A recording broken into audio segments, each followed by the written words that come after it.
नमस्कार, मैं शुभम एम्स में नर्सिंग अधिकारी के पद पर कार्यरत हूँ। आज मैं आपको खुद की देखभाल के बारे में बताने जा रही हूँ।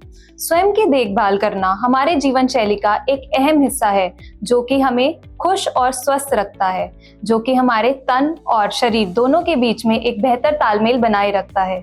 यदि हम खुद की देखभाल अच्छे से करते हैं, तो हमारे जीवन के कई पहलुओं में हमें सुधार नजर आता है।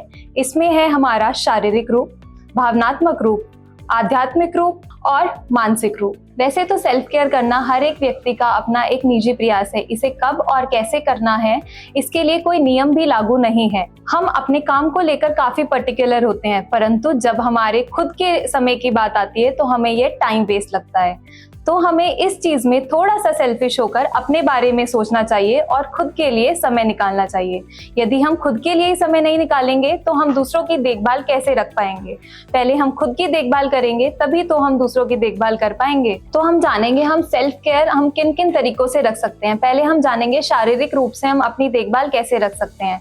शारीरिक रूप से देखभाल रखने के लिए पहले हमें अपनी शारीरिक स्वच्छता का ध्यान रखना है। उसमें हमें रोज स्नान करना है, मौसम के अनुसार हमें अपने वस्त्र धारण करने हैं, हमें उन गतिविधियों में पार्टिसिपेट करना है जो कि हमें शारीरिक रूप से सक्रिय रखती हो, जैसे कि रोज सुबह उठकर 30 मिनट तक व्यायाम करना, वॉकिंग करना, स्ट्रेचिंग, रोज बाहर धूप में थोड़ा समय बिताना, प्रकृति के साथ समय व्यतीत करना, रोज पर्याप्त मात्रा में खूब पानी पीना, पौष्टिक आहार लेना, हरी फल सब्जियां खाना, अपनी शारीरिक जरूरतों के अकॉर्डिंग अपना रेगुलर चेकअप, अपनी निर्धारित रूप से दवाएं लेना, पर्याप्त मात्रा में अपनी नींद लेना, ये सब आपके शारीरिक रूप में आपकी देखभाल करने के काम आएंगे।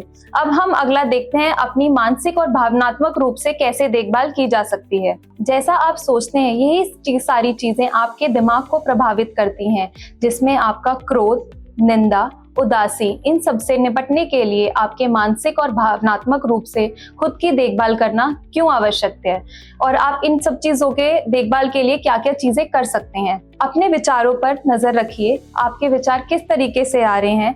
यदि आपके विचार आपके सामने कोई आपका सगी साथी या मित्र है तो आप उनके सामने अपने विचारों को जरूर प्रकट कीजिए।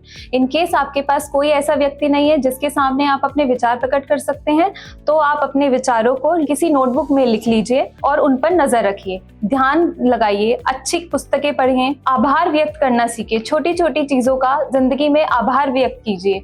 अपने आप को किसी से कंपेयर मत कीजिए। यदि आपको लगता है कि उसकी लाइफ मुझसे बेटर है, तो मैं आपको एक उदाहरण देती हूँ। जिस तरह एक ब्लेड से एक हम पेड़ नहीं काट सकते, उसी तरह हम एक कुल्हाड़ी से अपने बाल नहीं काट सकते। इसलिए सभी इंसान अपने रूप में सर्वश्रेष्ठ हैं, तो अपनी जिंदगी किसी के साथ कंपेयर ना करें। स्वयं के प्रति दयालु होना सीखिए।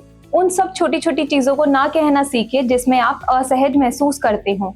खुद के लिए समय व्यतीत करना सीखिए। 1 घंटा दिन में अपने लिए जरूर निकालिए। उस घंटे में आपको वो सब करिए जिसके करने से आपके मन को खुशी मिलती हो, जैसे कि किसी को ड्राइंग करने में खुशी मिलती है, डांस, गाना सुनना, गार्डनिंग करना।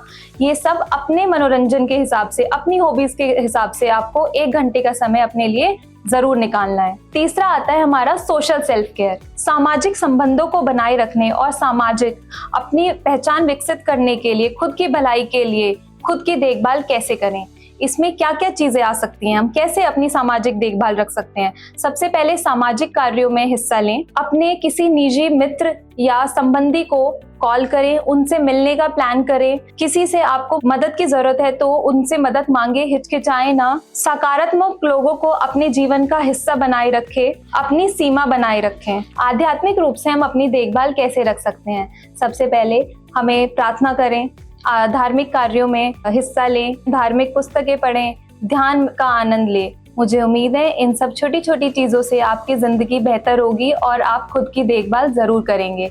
आप खुद की देखभाल करेंगे तभी आप दूसरों की देखभाल अच्छे से कर पाएंगे। धन्यवाद।